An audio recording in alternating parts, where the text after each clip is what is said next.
Did you know that a dog's sense of smell is so strong that, amongst many other things, it can smell if you're a diabetic and your insulin levels are high or low? That they can actually tell you before you're about to have a seizure? And did you know the benefits a dog can offer someone like severe depression, PTSD, anxiety, and other psychological disorders? In today's episode, we've got two wonderful guests, Kelsey Burton and Michelle Genzardi. Now, Kelsey, she's going to tell us all about medicalmutts.org and what these great rescue dogs that they get can do for us. And then Michelle, a pet owner whose best friend has significantly helped her navigate to a more positive outlook in life.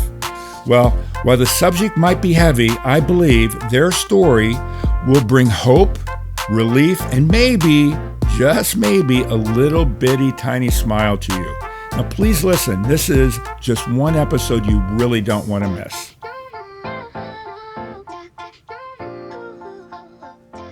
We are supported by PrepVet, providing stem cell therapy for pets. As a pet lover, did you know your pet can benefit from the incredible healing power of stem cell therapy? Prep Therapy offers a groundbreaking solution taken right from your pet's own blood. Say goodbye to joint pain, arthritis, kidney and liver conditions, and more. They'll experience faster recovery, increased vitality, and extended quality of life without the need for surgery or harmful drugs. Put the wag back in their tail and discover Prep Therapy today at prepvet.com. Save 10% with promo code FurRealPodcast, covered by most pet insurance. For real, for real, for real, for real, for real, for real, for real, for real, for real, for real, for real, for real, for real. Got a bunch of furry friends and I love them all the same. I'm an animal lover, veterinarian is the name. Let's share some pet stories from heartwarming to strange, losses and games, from wacky to insane. For real. You're now tuned in to For Real with your host, Mark Kyle.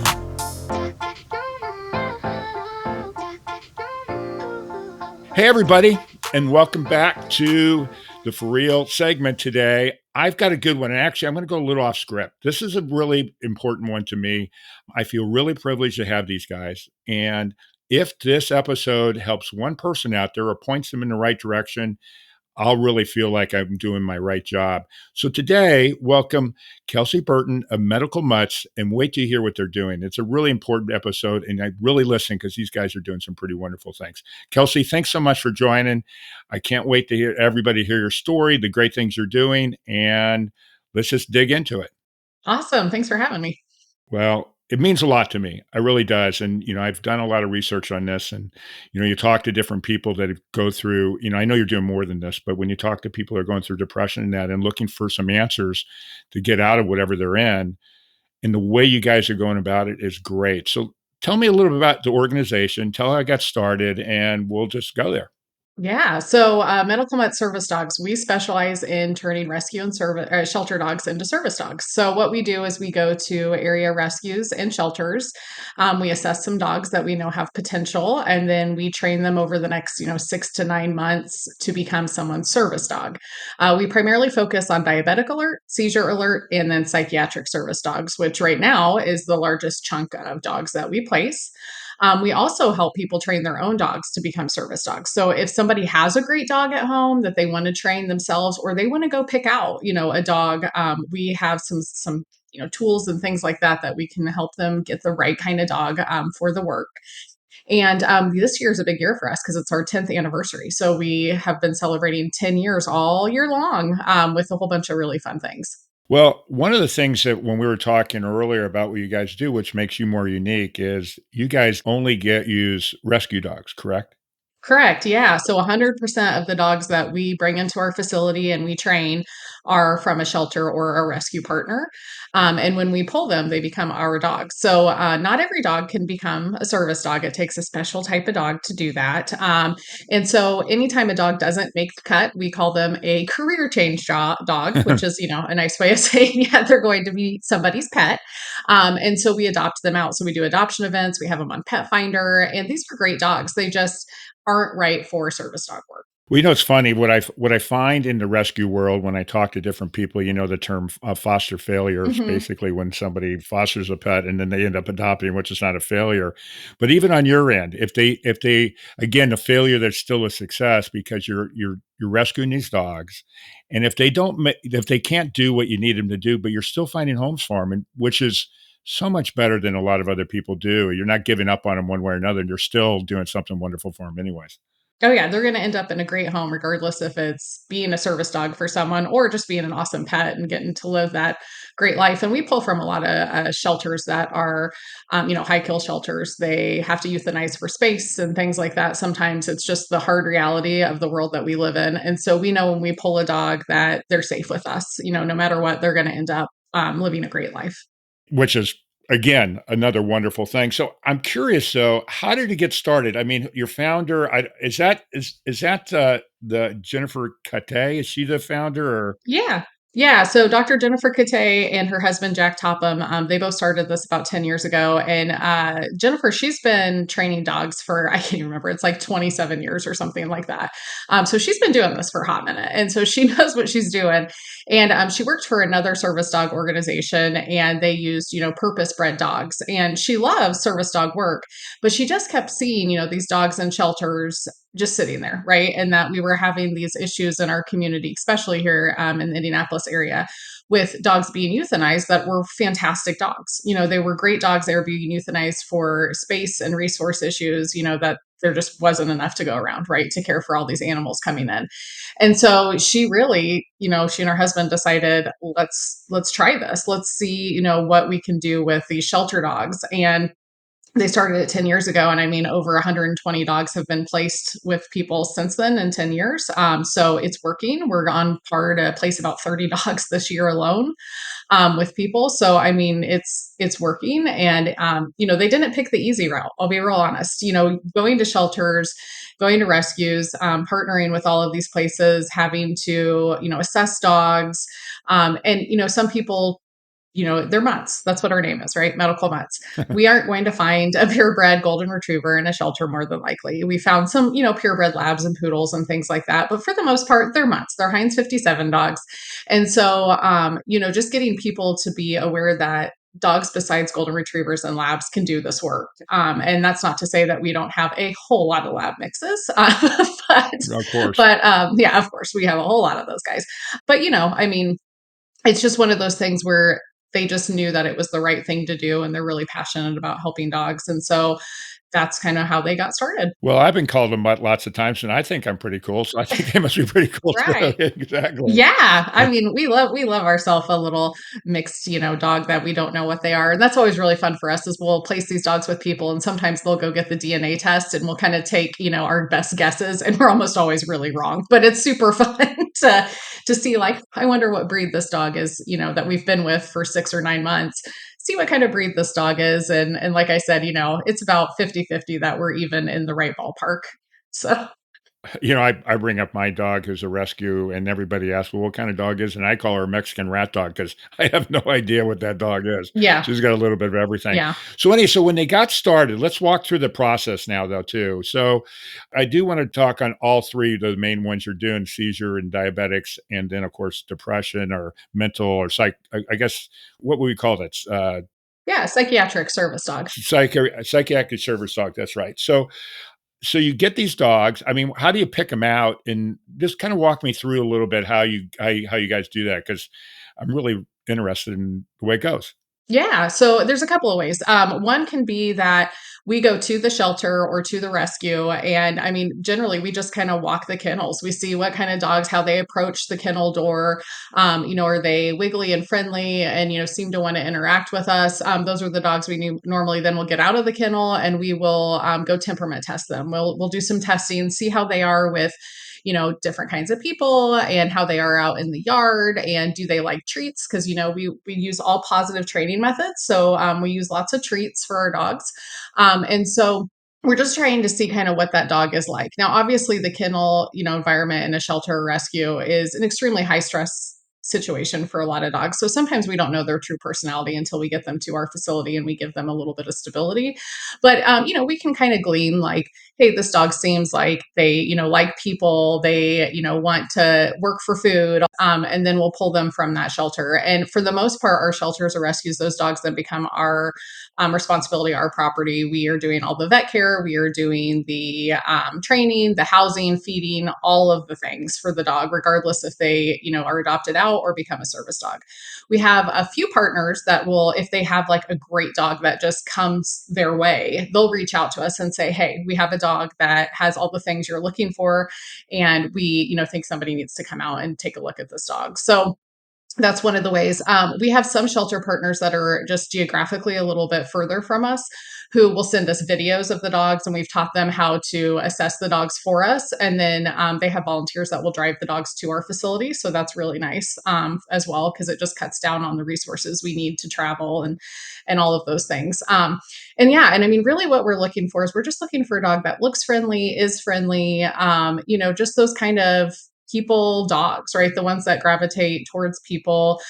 We kind of want, a clingy dog. Right. We like those dogs that like to be with their people because as a service dog, they're going to be with their person most of, if not all of the time. So I mean, I've got a dog right now. His name's Hermie, sleeping on my lap during this. And, I mean, I can't shut the door and him not be in here with me. He would be outside the door crying his little heart out because he's a clingy dog. So, he's a dog that wants to be with his person. And so that's kind of what we're looking for.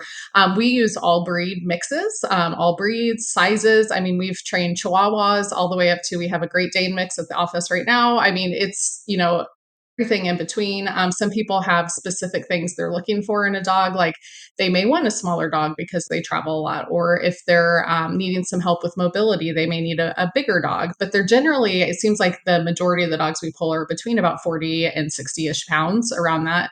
And so, yeah, and like I said, some are smooth coats, some are long haired, some are all black dogs, some are multiple colors. I mean, it's a rainbow of dogs. So rainbow of dogs, but they all have the same heart or the same personality at some level. Yeah. And I saw on your site you do the Lima system. Uh-huh. Yeah. One, can you tell everybody what the acronym is and kind of walk them through that? Because I think I found it really fascinating, and I think it's something. Well, it leans towards the way I feel about things as well. Yeah, so it just stands for least invasive and minimally aversive. So all that means is we want the dog to enjoy this work. We want them to, form a bond, a relationship with the person that they're serving. And so we aren't using force. We aren't using prong collars, e-collars, choke chains. We aren't, if the dog's not sitting, pushing their dog's butt down or pushing them down into a downstay. What we're doing is we're giving them lots of opportunities to earn treats, right? Most dogs love treats. So we're showing them how to do the work and to get something positive. It's called positive reinforcement. So they do something we like, we give them something, usually a treat that they like in return. And dogs very smart. So I mean, they pick up very quickly that, hey, every time I do this thing that she likes, I'm getting something I like. And then they will just start offering that to you a whole lot.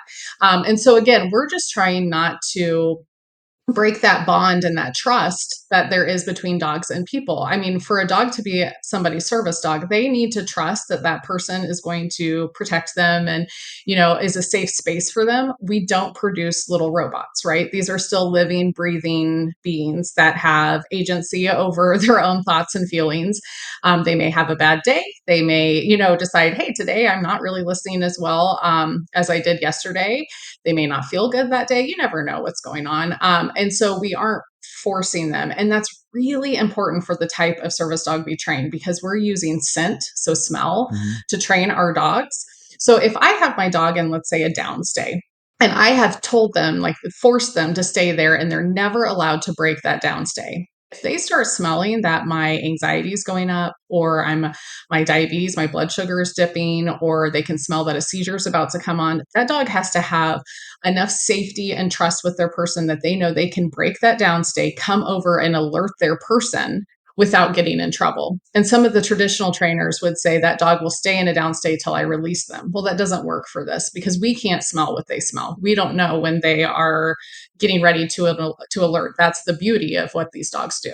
Well, the one thing is that I think sometimes when people think here it's service dog or whatever, what they really are once they're there. They're family. They're not just a service dog, they're family, right? Oh, yeah. No, I mean, hope in another life I come back as a medical med service dog because I'm telling you what, they are traveling, they are with their people. I mean, one of them I follow on Instagram. She made an Instagram page for her little dog Pippi, who I am obsessed with, this little dog, one of the first dogs I got to be with at the organization. And she shows the adventures they go on. And, it's so amazing to be able to see these dogs have lives. And that's the thing. Sometimes people think, oh, service dogs don't have good lives. They're working all the time. No, what service dog sees is I get to be with my person all the time. I get to, be with the thing I love the most, which is my human, whenever I want to. And I get to snuggle with them and provide comfort to them. And that's, I mean, just pretty amazing for both people and the dogs. So I want to dig into this now. So you mentioned smelling. So, but let's start with each um, disorder, I guess you would treat. So if you talk about diabetics, how does that work? How do they train them to smell somebody who's hypoglycemic or whatever that is? I mean, how does it? I don't understand the science behind it. Yeah, there is a lot of science behind this, and we're really lucky again that Dr. Kate was kind of on the forefront of a lot of these things. She's kind of, been involved in this since the beginning with diabetic alert and then seizure alert for sure. And really, what it is we have the patient they or the client they will send us cotton swabs that they have rubbed on their neck and the back of their neck. They'll put it in a Ziploc bag and then they'll breathe into the Ziploc bag. And they send us these samples when they have low blood sugar, when they have, normal blood sugar, and when they have high blood sugar. And then they're basically like these tins, right? And I'm sure you've seen these, on TikTok and places like that, Hmm. where the dog will go up and they will smell these different tins and they're able to smell something. And we don't know exactly, what it is, what exactly is in there they're smelling, but there's something that's letting them know it's high or low. And then we basically are putting a cue to that, right? So when they go and they're really, really smelling one of the tins that has a low or a high blood sugar in it, Hmm. then we're giving them that cue that, yes, that's what we want. And then we teach them to do something called poke. And that's basically where they come over and they poke you with their nose. And they're pretty relentless, right? They're going to poke until you pay attention. They're going to wake you up if you're sleeping. They're going to, like I said, if you're in the middle of a conversation out, chatting with your friend and they're poking you, you won't be able to ignore them. They really want to make sure you know. And our dogs are still beating like all of the technology, all the blood glucose monitors by about 20 minutes. So they're still coming up and alerting about 20 minutes before any of the monitors know. And like I said, the science behind it, they've done a lot of research on this and on seizure, and they can't exactly pinpoint what chemical or what thing. It seems to be a mixture, and that's why we use both the breath and the sweat Hmm. from the person, because it seems to be a combination of a few of these different scents that they're picking up. And it is, I mean, it's been amazing. We've, like yesterday, we just started a new team training, and a team training is when we have the new people that are going to meet their dogs for the first time. They come out and they meet their dog yesterday.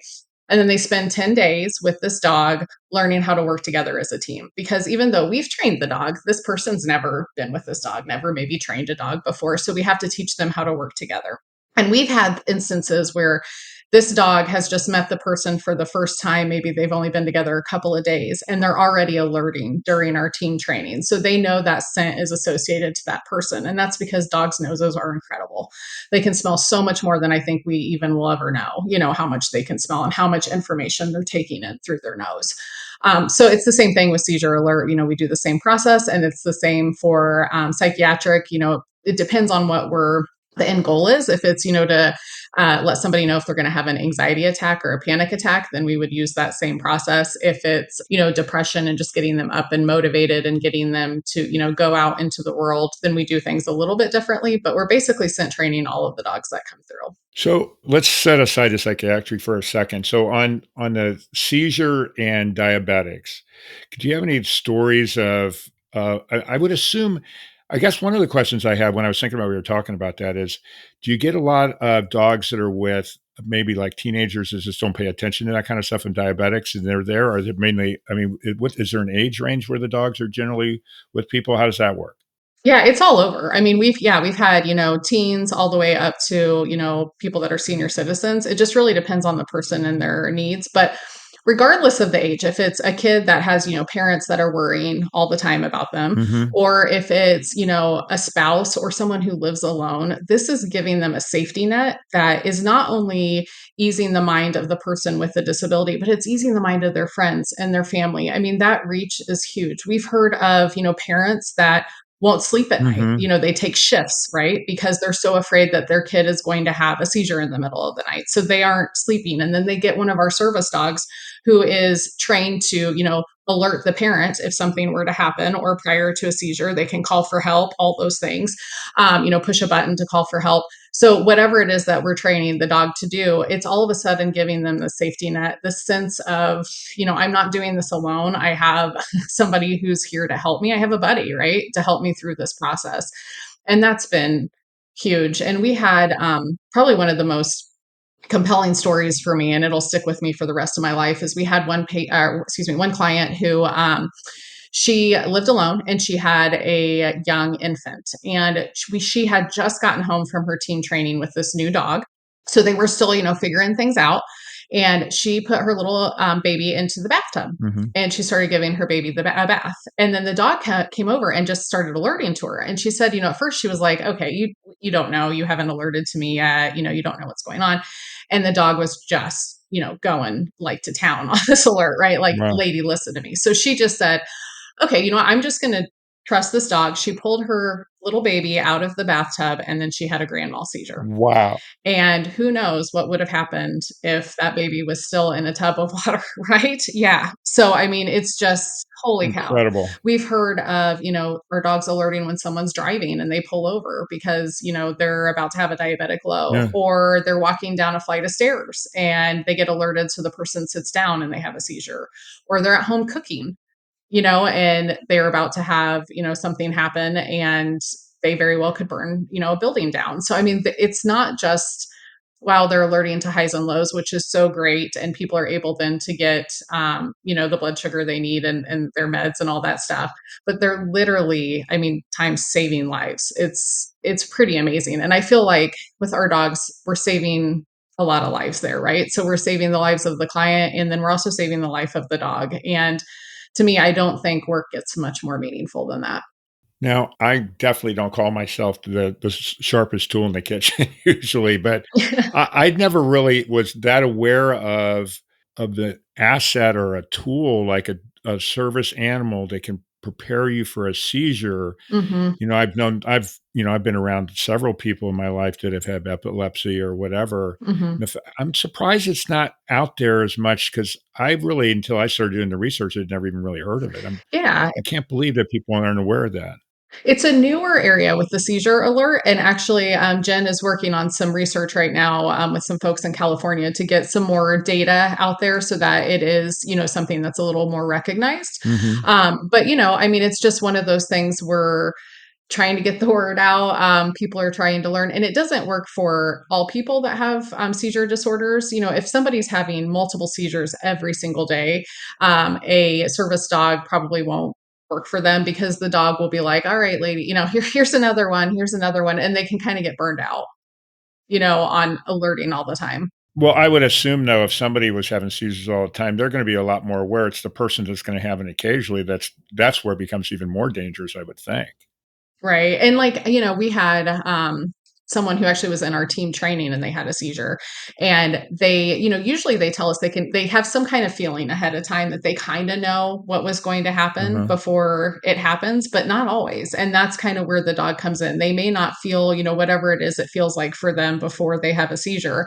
And so this dog's alerting them to that. And it really is about safety. It's about getting the person in a position, if that's sitting down, laying down, so that they don't fall and hit their head, or, they don't cause more damage than what's happening with the seizure. And so and then also the recovery after a seizure is very scary. It's very, stress inducing and all of that for everybody that's involved.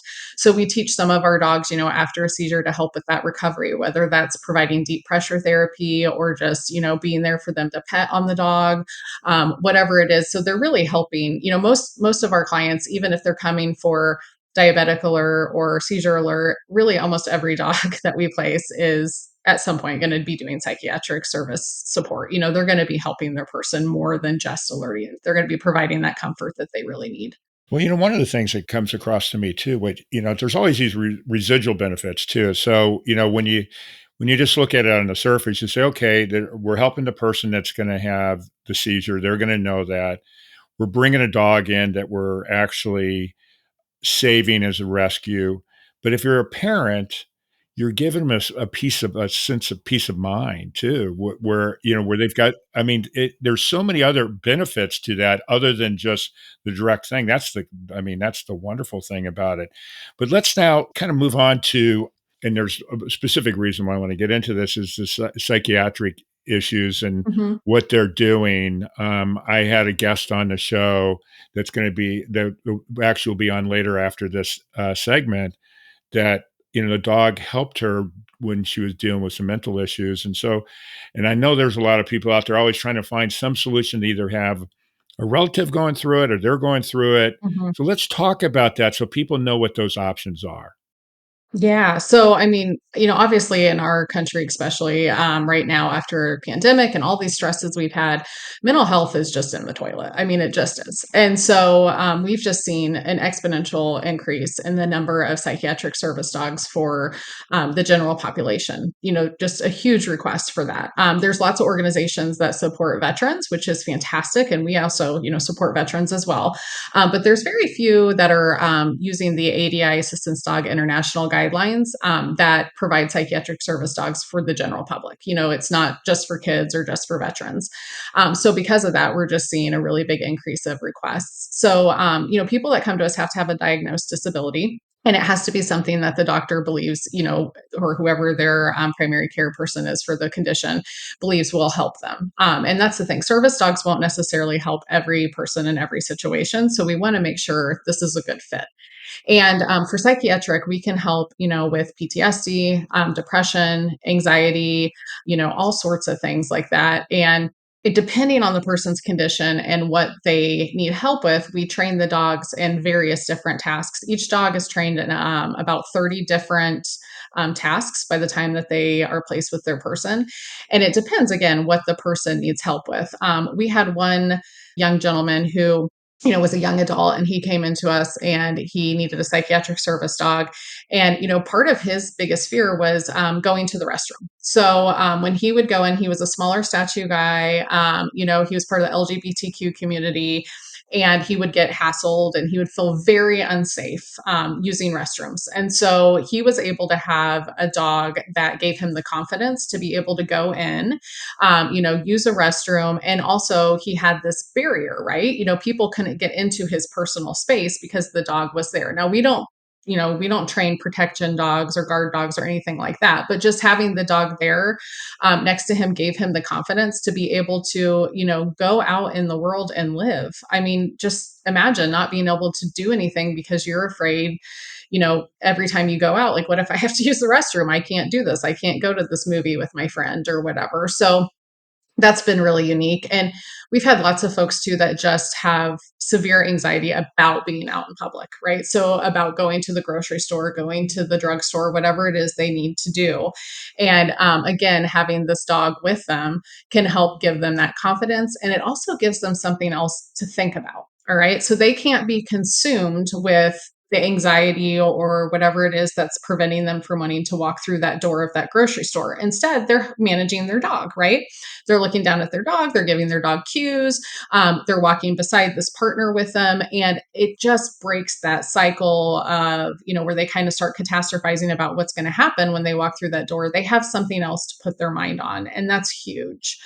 And then I mentioned a little earlier, we do deep pressure therapy where the dog is trained to, go up onto the lap of someone. And that's really been very good for folks that are having panic attacks because the dog is there again to provide that deep pressure therapy, to provide a distraction for the person. And, they'll stay there with that person until that person is feeling better. So, I mean, they're not leaving, Right. right? It's not like your friend who may be helping you through something and then has to go to work or what, like that dog's there for them.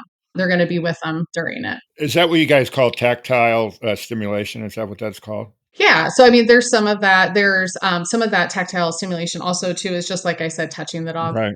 petting on the dog. But there's a lot of research that shows that all the happy, good hormones, endorphins, all that are released when we touch a pet, when we touch an animal. So, all of those are getting released, and all of the bad hormones, all those bad things are also being decreased. So, I mean, just simply the act of petting a dog helps with that. We also train our dogs to, push buttons to alert for help. We can help them with reminders for medication. We can teach the dog to, go push a button at a certain time of day. So there's just a lot of different things that we can teach the dog that helps somebody when they have a psychiatric condition.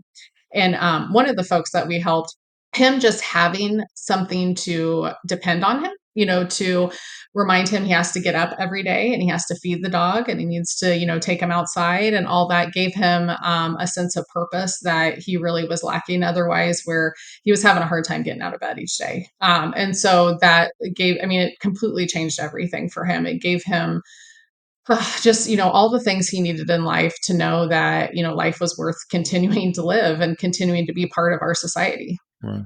Well, I was looking at the list of all the different things that these dogs can do, and there's PTSD, anxiety, Hmm. I think the panic disorders, but depression is a big one. Obviously, in the U.S. these days, it's used, Hmm. but also bipolar and schizophrenia too, Hmm. which is pretty impressive.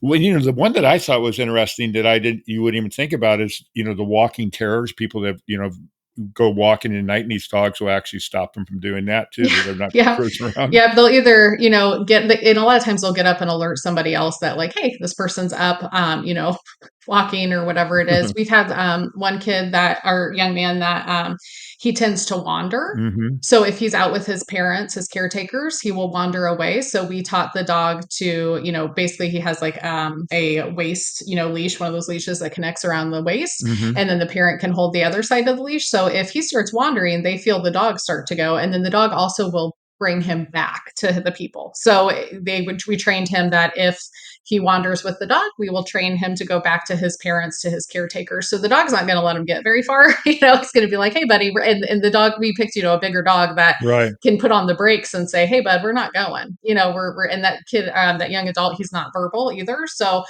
since he's nonverbal, it's really important that the dog just can sit and stay down and not move. And if mom and dad need to come get him, then they know exactly where to go. Wow. And then you mentioned, some of the other disorders we help with. We also help, interrupt anytime somebody is doing something that could harm them. So the self harm type thing. So, like if they're scratching a bunch, we can train the dog to come up and to interrupt that. If they're pulling their hair, whatever it is that they're doing, we can train the dog. They kind of come up and put themselves between the person's hands and whatever it is that they're doing. And that's been something that's been really beneficial for a lot of our clients. Yeah, I read that. Basically, you guys say bringing a person back to a level of awareness, basically, right? Yep, yep, yep. It's kind of like, again, just giving them a break from whatever thing is concentrating all of their thoughts at that moment, right? We're trying to break them out of that. Right. It's such God, I'm just so impressed by this, and I know that there are people out there that are trying to find solutions, and just the fact that there are solutions out there that can help some people, just a wonderful thing. I just think. Yeah, yeah. I mean, it really is, and like I said, for the people that we found that need this and it works well for them, it really is changing their lives for the better, and it's changing the dogs' lives too. So to me, I mean, there's just not much more of a win-win than that. So I know you guys are in Indianapolis. Do you? I mean, if somebody was in Texas, where I am right now, I know you guys train people, you teach people how to do this as well in case somebody can't get there or they have a dog they think would do that. You want to kind of just touch on that a little bit? Yeah, so we place dogs with people throughout the United States and even parts of Canada as well. So if somebody wants to get a fully trained dog from us, they just have to commit to coming to that 10-day training that we do with them, because that is required, because you need to learn how to work with the dog. So right now, I mean, we have people from all over the United States at our facility right now with the dogs that'll graduate on Tuesday. And then, yeah, we also can train your dog for you, and we can do that, anywhere that you have an internet connection, we can help you out with that. These classes are live classes, so it's not a recording that you watch and then have to, try to figure out what to do with your dog. These are live interactive classes. There's 3 levels, so you start out at level 1, and then we work you up through the 3 levels before you take your public access test, and that's the test that you need to be able to, show that your dog can be out in public, that they can do the tasks that they've been trained to do. And then that gives you protection under the ADA, this American with Disabilities Act, so that you can Right. have access. Yeah. So, that's, and like that, that's how they became certified with medical mutts. They come and do that public access test. So, we're trying to make this as accessible for people as possible, and that's why we do open it up to anybody in the United States. And yeah, I mean, we've trained people from everywhere: Texas, California, New York, Canada, I mean, just about anywhere. Well, first of all, I think the name's the best name ever. I told you that earlier. Medical Mutts, I think it's the best name ever. So you guys are in Indianapolis, and I'm in Texas, and I want to do something with you. So how do I find you? What do I do? What's the process for anybody that's listening out there that wants to get involved in any way to help you guys out, donate, or actually help whatever situation they're going through? So walk through that process. Sure. So the best, wealth of knowledge for our organization is our website, and it's medicalmutts.org. And so people can go there. There's lots and lots of information. We're in the middle of redoing our website, so we'll have a real fancy website launched by the end of this year, but the information will still all be in there. So you'll be able to find info about if you want to train your own dog, if you want us to train a dog, the different kind of conditions that we place dogs for. Our founder, Dr. Jennifer Kate, has written a book about how to train your own service dog. So that's a great starting point if you're wanting to do that route. You can, get the book and then start kind of reading through the process there. But again, a lot of this information's online. Also, one of our co-founder, Jack, he answers the phones and the emails, and he is just so good at taking time to walk you through it and to, tell you if we're not the best fit for you, that's okay. And we're going to give you resources for things that might be a better fit. We want to make sure that we're helping as many people as possible, regardless if that's with us or with someone else. So, I mean, he'll take the time to help walk you through all of that. The biggest thing for us is just our financial constraints. It is extremely expensive to train a service dog, and as much as I would love to say that we had the funding to just place dogs for free for people, we just don't. Right. So, yeah, we just, again, if somebody out there would love to, support us in that way and purchase dogs fully trained for people, that would be amazing. But we are just very far from that right now. We are focused on, just making sure the bills are paid and the dogs are taken care of and our staff is getting what they need. But it costs at least $30,000 per dog from the time we pull them from a shelter till we place them with their person. And then we also provide ongoing support for the folks. So it doesn't matter if they've had that dog 5 years, 10 years, they can reach out at any time. We have weekly meetup sessions so that people can join at any time, talk through issues, get resources, whatever they need. I mean, we're there for them for the life of the dog.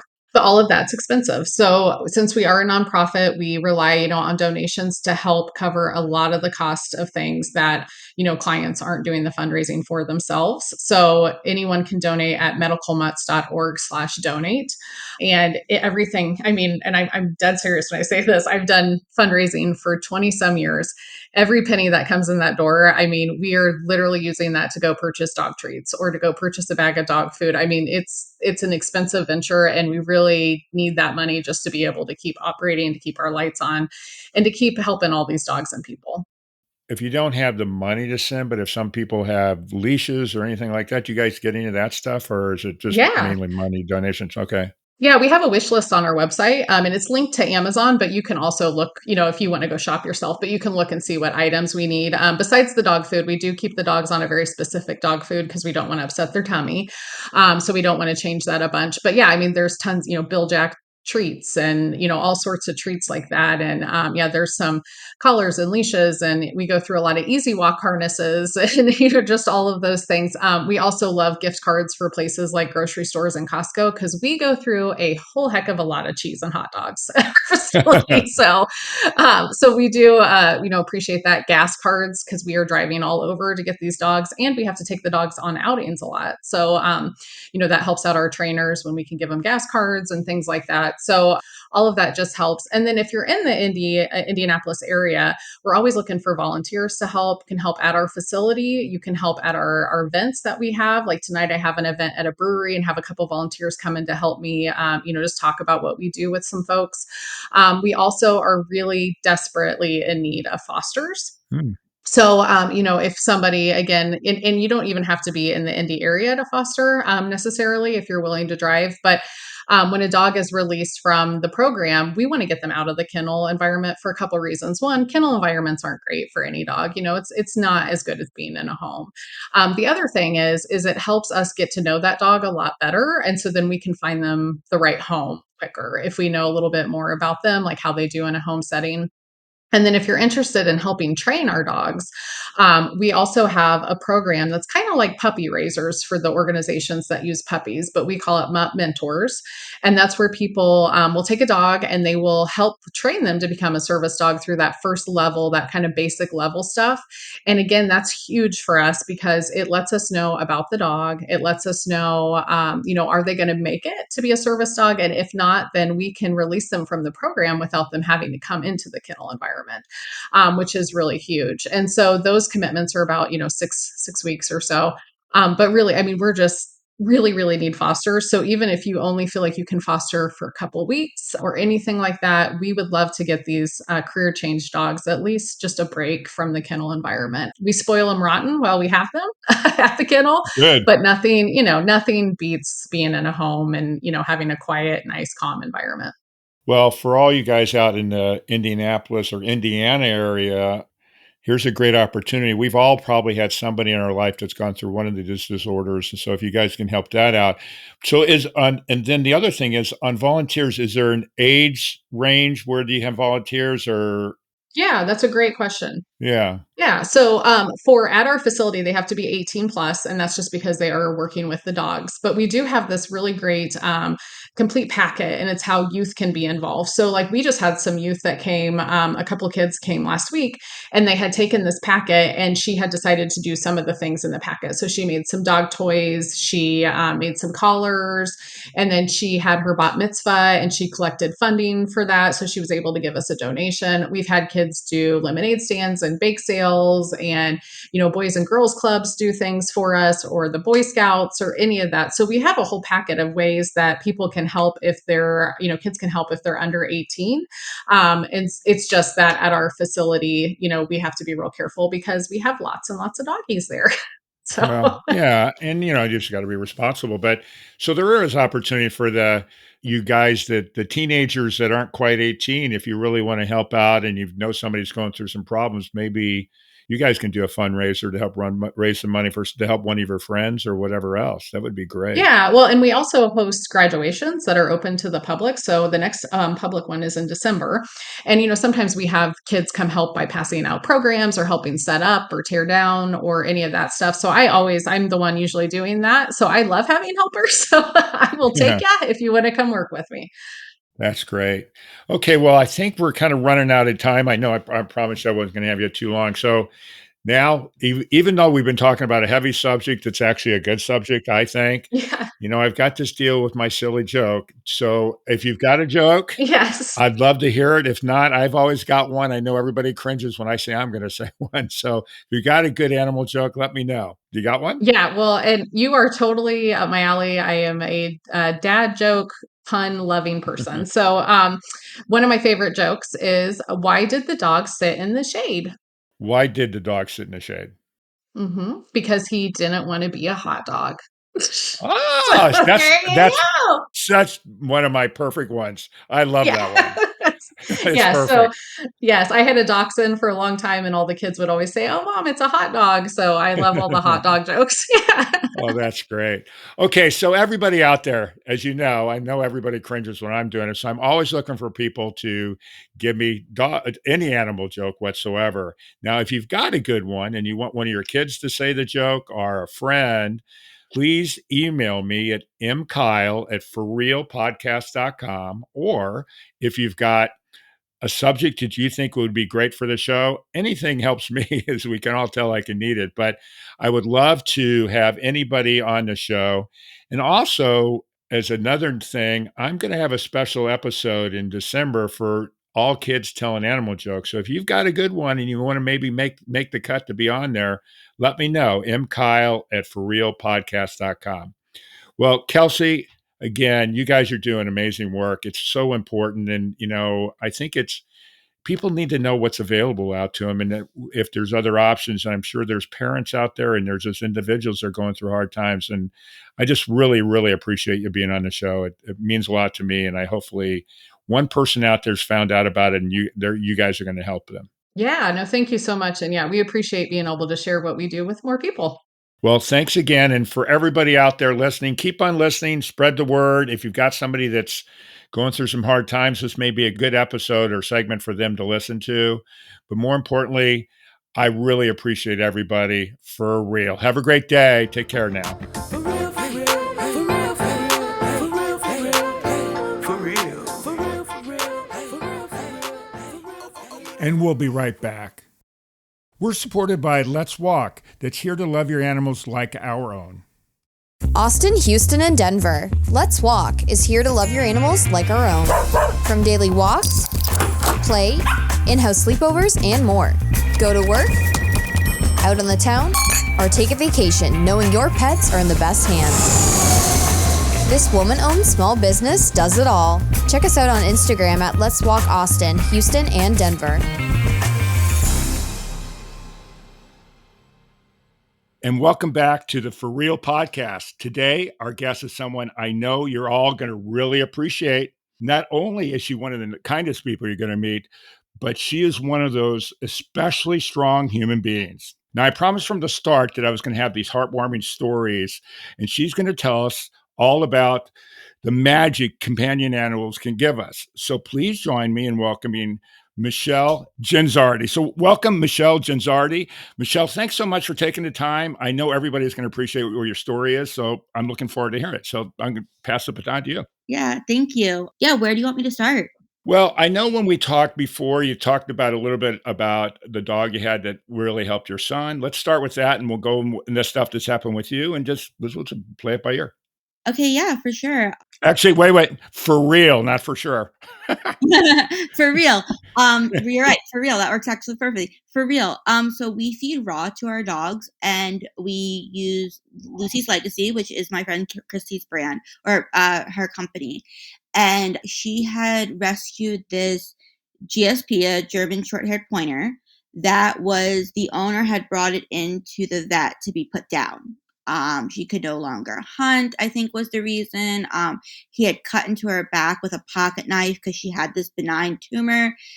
She just looked awful. And Christy had seen her and Christy rescued her. Wait, real quick. Can I interrupt for a second? What do you mean cut in the back? So the owner just tried to take the tumor out themselves? Literally cut into her back. She had this big Oh my God. tumor that like Christy has pictures of. It was awful. And he didn't want to spend the money on a vet. So he, I guess, just took his pocket knife and cut it open. Oh my God. Thinking he could get something out of it. That didn't work. It got infected, of course, because Of course. why are you cutting something with a pocket knife? So Christy saw this dog and, she just has a heart for animals. It's amazing. And so she brought her home and she was sharing her. And I was like, hey, can we foster her? Like, I would really love that. My kids were actually away at the time with my mom on vacation. And when Lucy came, I think she was actually called Elizabeth at the time. That's what Christy had named her while we were waiting, while she had her. And when we got her, she just was really sick. She wasn't really wanting to do a lot. She was not that old, just not taken care of. And we just didn't know if this was going to be a hospice dog. What we were dealing with. Christy, started the raw food. She took her back and forth to San Angelo to get surgery to fix the lump on her back and get her spayed and all that. But my kids were away and I didn't share her with them because I just didn't know how she would be, if she would be here when they got home. How many kids do you have? I have 3. Wow. And how old? So now they are 14, 12, and 10. Okay. They were younger then. This was about 3 or 4 years ago now, I guess. It's been a little bit. But she was here when they got home. And my son, my middle son, who is now 12, he has autism.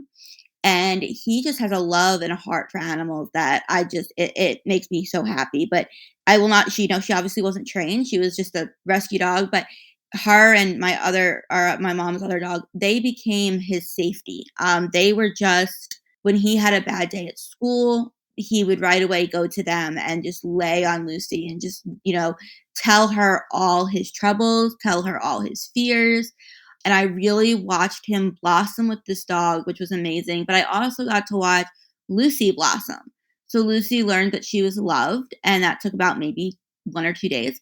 And within the week, she was ruling our household. Like, she just was the dog that it didn't matter the old joints, because she obviously wasn't taken care of. But she saw a bird or a squirrel one day. She jumped up onto our hot tub cover.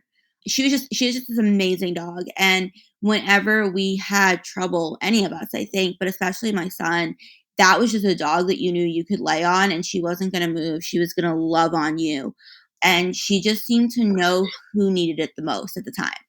When I started this thing, when I talked about the magic of animals, it's always amazing to me how animals just seem to know when you need something, Mhm. and pets are just like that, and I mean, this is one of those stories, it's funny, I've had a couple other, episodes where I've talked to people and they've had some similar experiences, and I don't wanna interrupt, but I just wanna interject that there's just something about that energy, I'm not sure what it is, but, there is that magic that comes with them. There is. There's just a magic that it's just amazing. And she passed away this last spring, but we got, years with her that we didn't think we were gonna get. She passed away a happy girl here at home.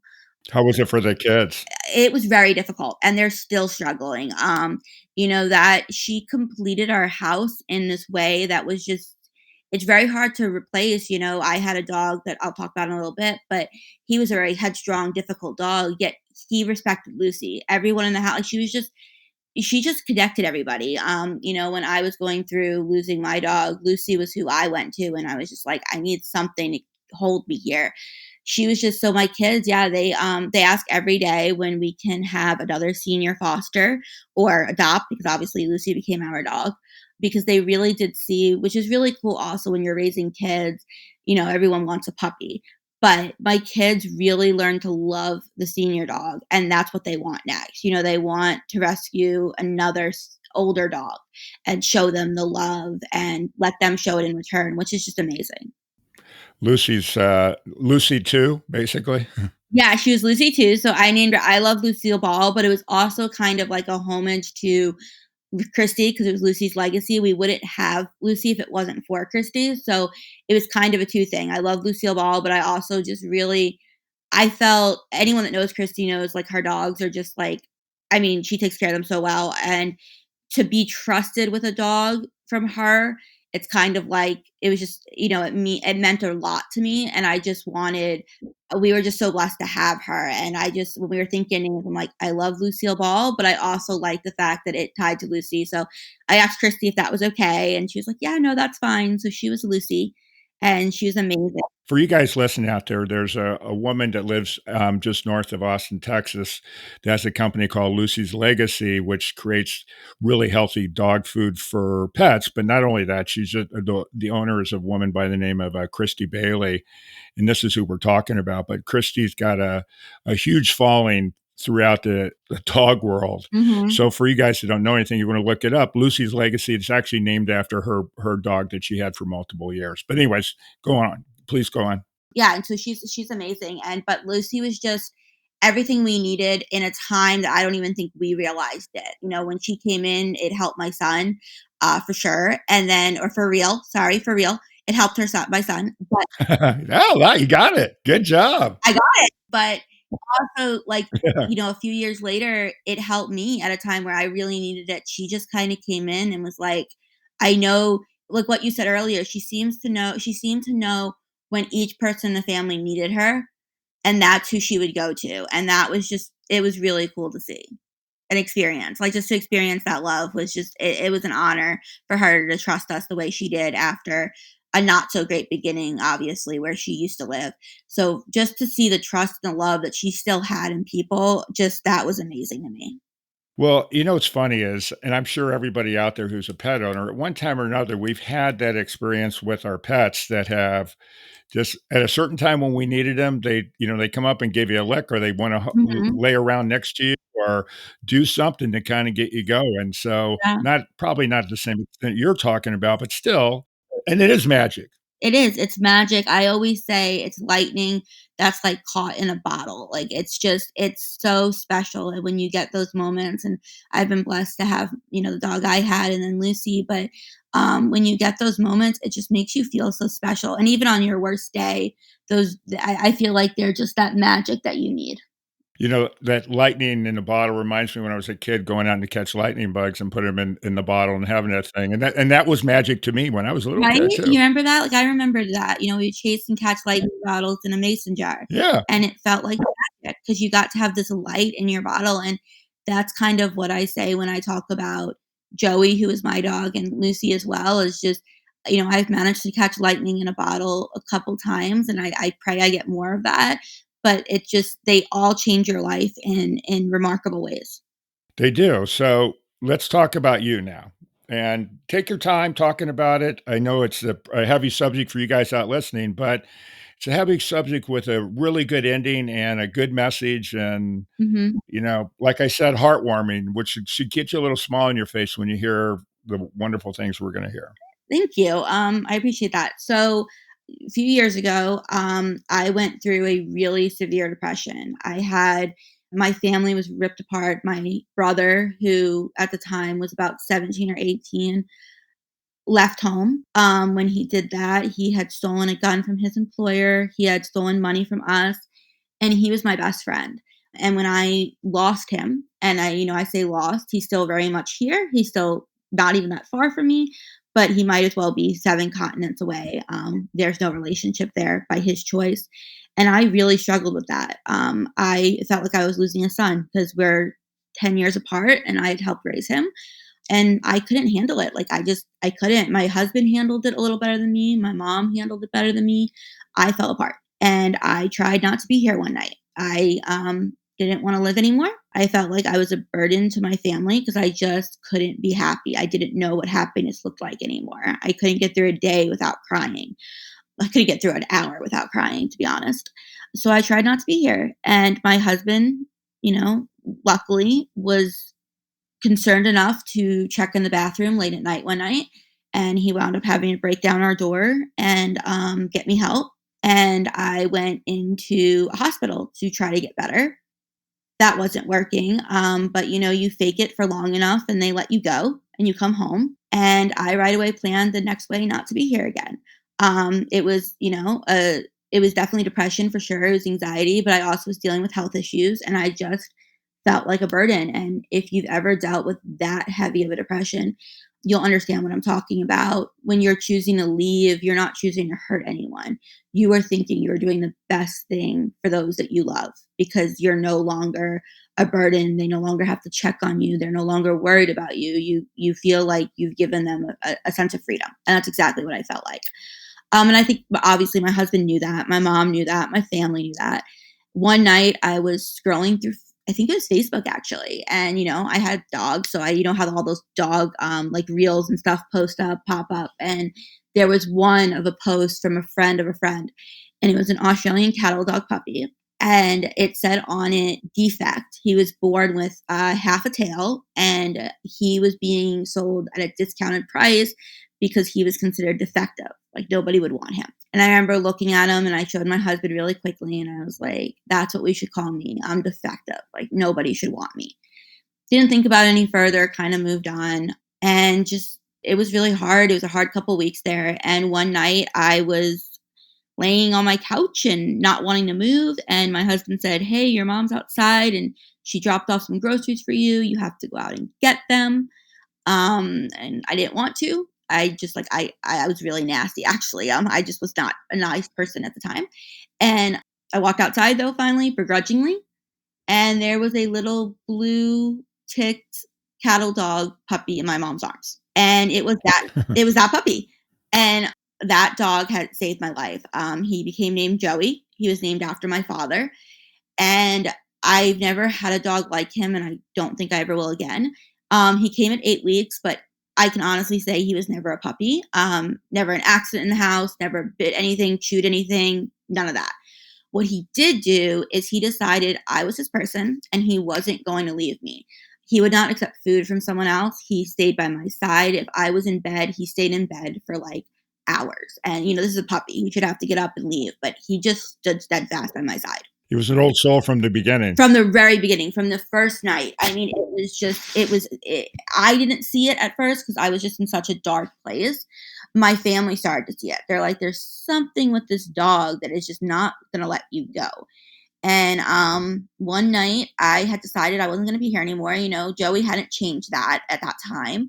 And I went back in the bathroom and it was late at night and I counted out pills so I could not be here because the last time what I had tried didn't work. So I was for sure going to make sure it worked this time. And I was getting the pills out, I'm a writer. So I obviously had a very long note that I left my family and each kid. So I had to do all that. And I had it all down and Joey just kept knocking it over. He just would not leave my side.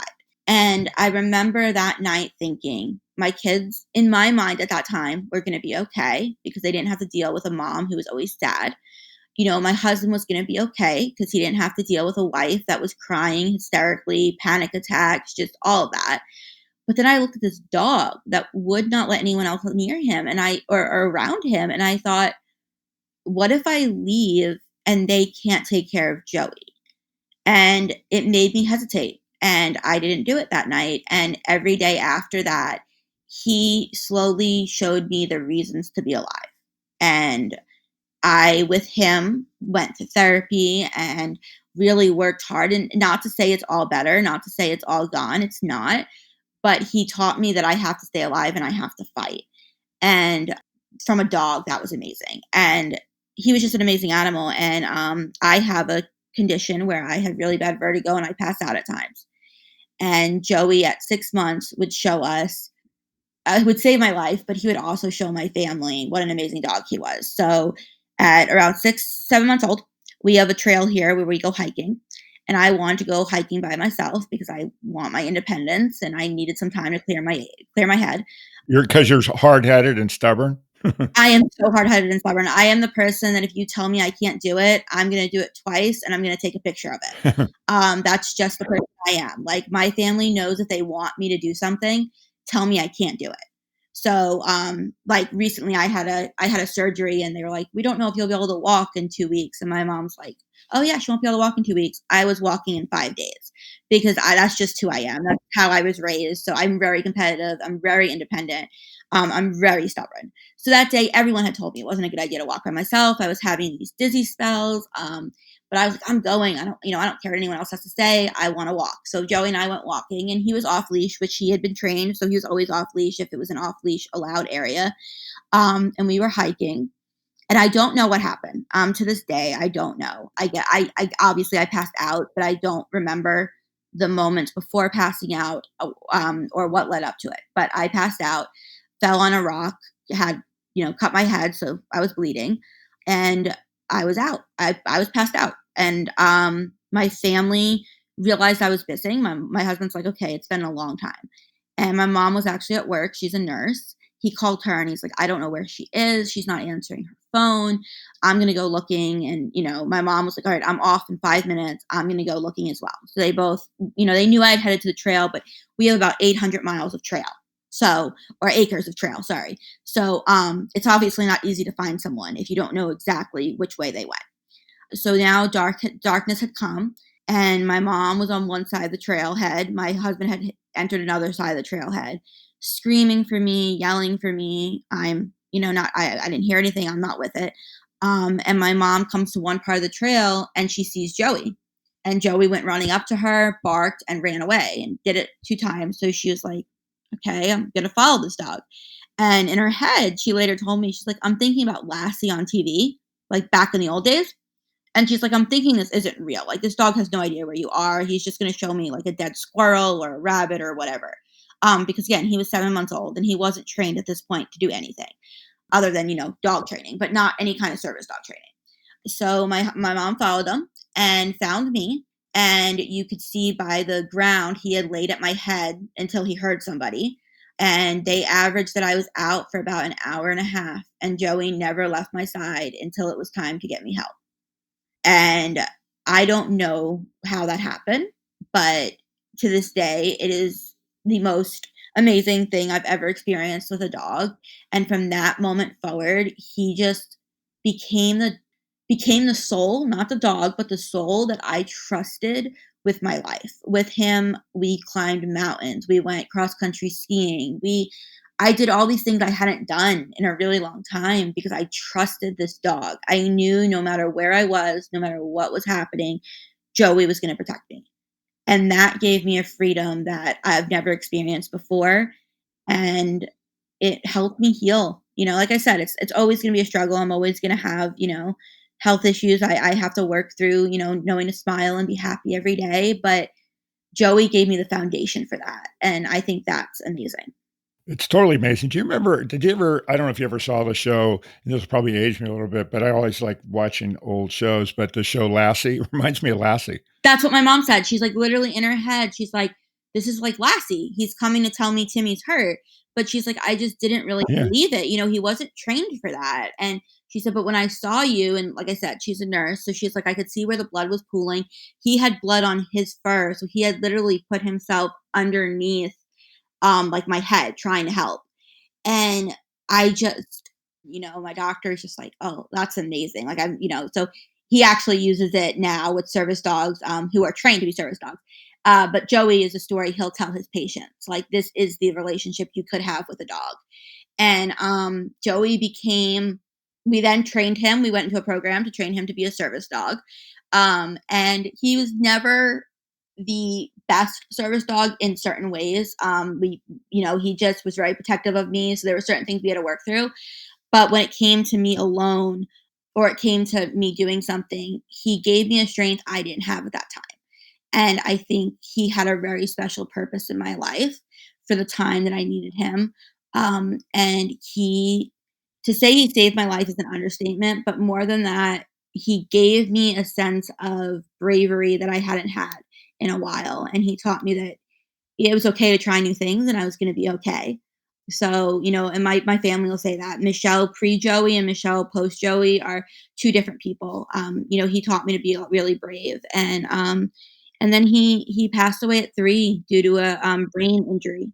Well, I think all dogs, regardless if they're trained, are actually all pets. Let's not say dogs. Let's say companion animals. Mm-hmm. All companion animals, at least from my experience, they're already kind of a service dog. They're there for us. They are. They're for us more than we are for them, generally, is the way my opinion is. But, and then, of course, there's the dogs that are trained to be service dogs.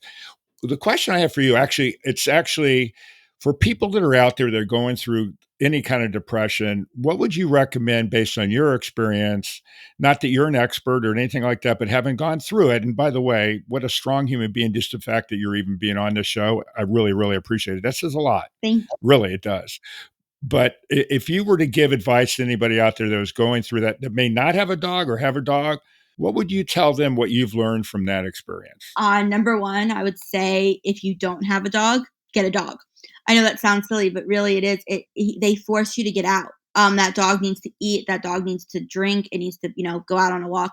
But if you don't have a dog, the one thing I can say is reach out to the people that you love, and, they are there for you, and they don't want you not here. They're willing to do anything to keep you here. I can say that from experience. Friends, family who have stayed up 24 hours with me when I couldn't sleep. So reach out, have a support system. That's a really big one, that we need to get, I know this is dogs, but just mental health wise, getting okay with saying the words depression, and not sugarcoating what that means, but being okay with that would be one. And the other one is get outside and know the sun does really help. Dogs are amazing. They help. And then I guess my last one is knowing you're stronger than you ever thought you were. And that's for everybody. You are stronger than you think you are. And when it comes down to it, you have that strength. It's inside of you. It sounds so silly, but don't give up. And that's coming from someone who still struggles. Like I said, I don't think you're ever completely healed from those things. There's days I say I don't want to go on, but I get a support system in place, go to therapy, get outside and walk. But the biggest thing is know your own heart and know that you are a fighter. There's so much the human body can do that you don't even realize. And even I think in the darkest of times for everyone, there's a small part of you that wants to be alive, even when you don't feel it. And if you give that little small part a chance, it's going to fight like heck to keep you alive. It really is. That's perfect. I have this saying I always tell people because we all go through periods of times, bouts of depression. Mhm. Obviously, not maybe the same length depth as you have, but I always say it always works out. If we're still out waking up the next day to do something, it always works out. It may not be what you planned, but it does always work out. And looking back and all the times we look at all the horrible things that we think we're going through at the time, and you go, well, I made it through that and I'm still here. I just got to remind myself that I'm still here because there's a reason why I'm There's still a reason that you're still here, and I think everybody has a story to tell. Whether you're a writer or you're even just whatever you're doing in life, I think we all have a purpose. We all have a story to tell, and I think it's what makes us stronger. And yeah, exactly. I had a very close friend that, I'd be like, I can't do this, and he would every day tell me, "You survived 100% of your worst days. So you're still here. here. Right. And as long as you're still here, we can still fight."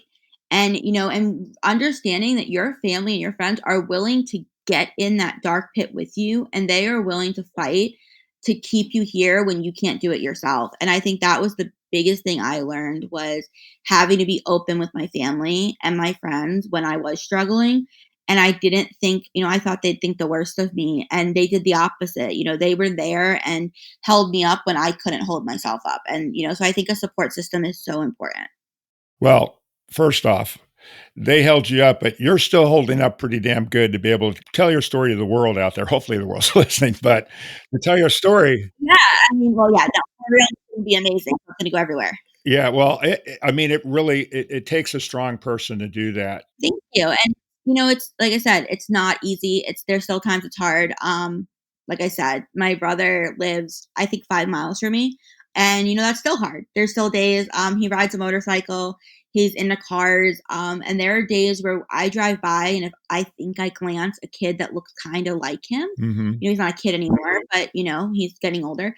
It takes my breath away for a minute.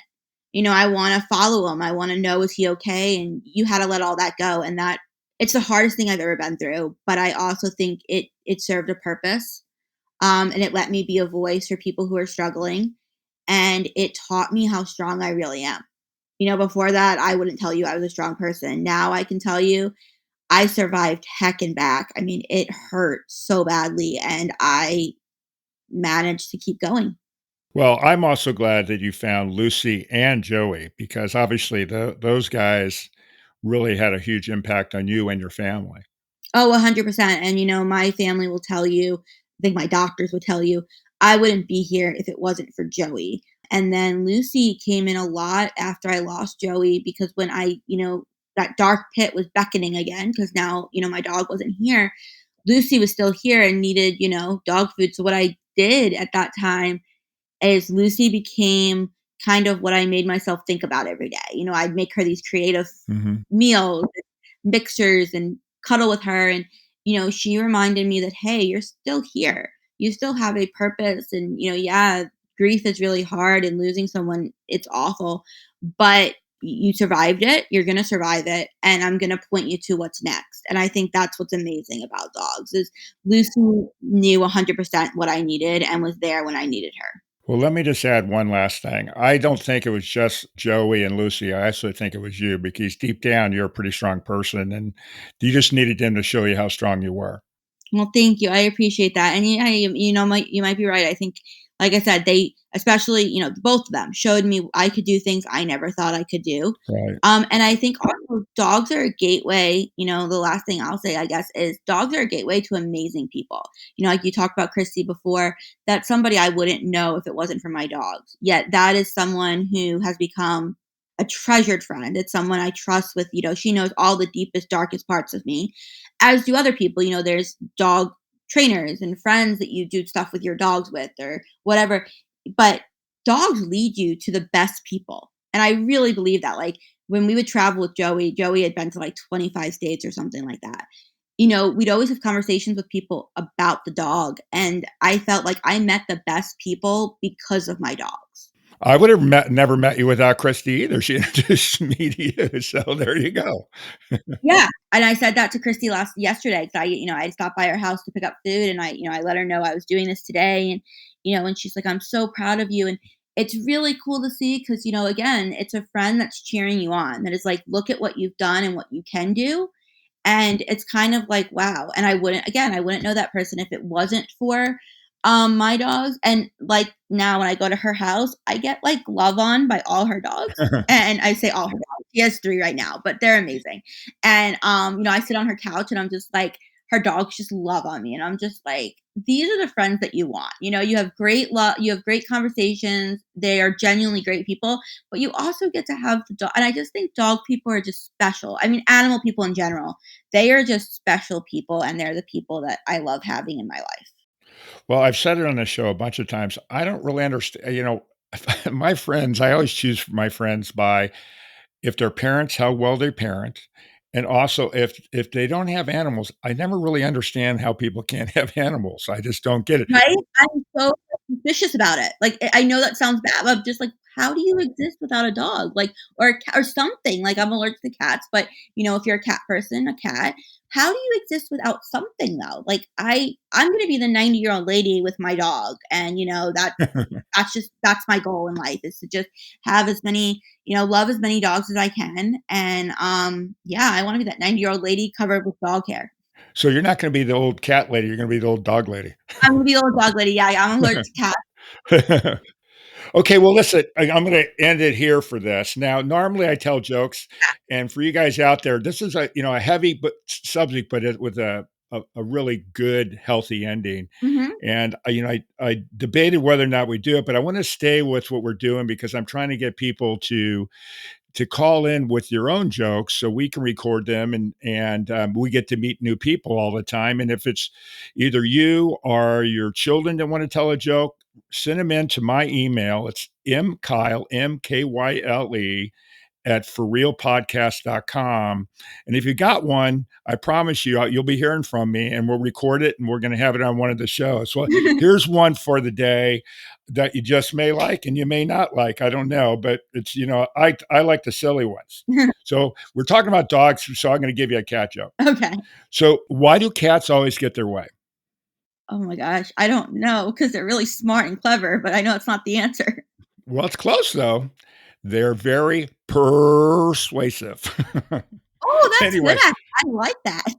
Well, everybody out there knows I like to say the silly jokes, but most importantly, again, thank you so much for being on the show, Michelle. I know this is not an easy subject for anybody, but you're as strong as a person I know, and I appreciate that. And for all our listeners out there, please keep listening, pass it on. If you've got great stories too, along with the jokes, or you've got something you want to talk about, please send me an email, markkyle at forrealpodcast.com. And again, thanks again for everybody, Michelle, everybody, but I really appreciate you. For real. Thank you. For real, for real, for real, for real, for real, for real, for real, for real. We are supported by PrepVet, providing stem cell therapy for pets. As a pet lover, did you know your pet can benefit from the incredible healing power of stem cell therapy? Prep Therapy offers a groundbreaking solution taken right from your pet's own blood. Say goodbye to joint pain, arthritis, kidney and liver conditions, and more. They'll experience faster recovery, increased vitality, and extended quality of life without the need for surgery or harmful drugs. Put the wag back in their tail and discover Prep Therapy today at prepvet.com. Save 10% with promo code FurRealPodcast, covered by most pet insurance. That concludes this episode of For Real with your host, Mark Kyle. For previous and future episodes of For Real, listen via all major podcast streaming sites.